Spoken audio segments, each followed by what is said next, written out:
मिरज तालुक्यातील धडक योजनेचे सिंचनापासून वंचित लाभ क्षेत्राला पाणी मिळण्यासाठी प्रत्यक्ष बांधकाम सुरू करण्याचे जलसंपदा मंत्री यांचे आदेश। आमदार डॉक्टर सुरेशभाऊ खाडे यांचे यश। मिरज तालुक्यातील धडक योजनेचे सिंचनापासून वंचित लाभ क्षेत्राला पाणी मिळण्यासाठी प्रत्यक्ष बांधकाम सुरू करण्याचे आदेश जलसंपदा मंत्री नामदार राधाकृष्ण विखे पाटील यांनी दिले। याबाबत जिल्ह्याचे माजी पालकमंत्री व मिरजेचे विद्यमान आमदार डॉक्टर सुरेशभाऊ खाडे यांनी जलसंपदा मंत्री यांच्याकडे पाठपुरावा सुरू ठेवला होता।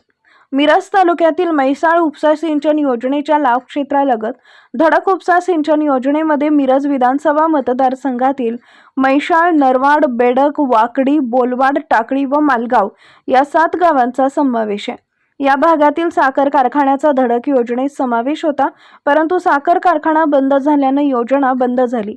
साखर कारखान्याकडे वारंवार मागणी करूनही कारखान्याकडून NOC देण्यात आली नाही। तत्कालीन पालकमंत्री नामदार डॉक्टर सुरेशभाऊ खाडे यांनी याबाबत पाठपुरावा करून कॅबिनेटमध्ये हा विषय घेऊन त्याचा निर्णय केला होता। जलसंपदा विभागाने सर्वे करून अंदाजपत्रक करून टेंडर काढलं होतं, मात्र प्रत्यक्ष बांधकाम सुरू झाली नव्हती। आता ही कामं सुरू करण्याचे आदेश प्राप्त झाल्याने एकूण 1860 हेक्टर म्हणजे 4650 एकर क्षेत्र ओलिताखाली येणार आहे। नुकत्याच मुंबई इथं जलसंपदा मंत्री नामदार राधाकृष्ण विखे पाटील यांच्यासोबत झालेल्या बैठकीत आमदार डॉक्टर सुरेशभाऊ खाडे यांच्या मागणीस यश आलं असून नामदार विखे पाटील यांनी वंचित लाभ क्षेत्राला पाणी मिळण्यासाठी प्रत्यक्ष बांधकाम सुरू करण्याचे आदेश दिले।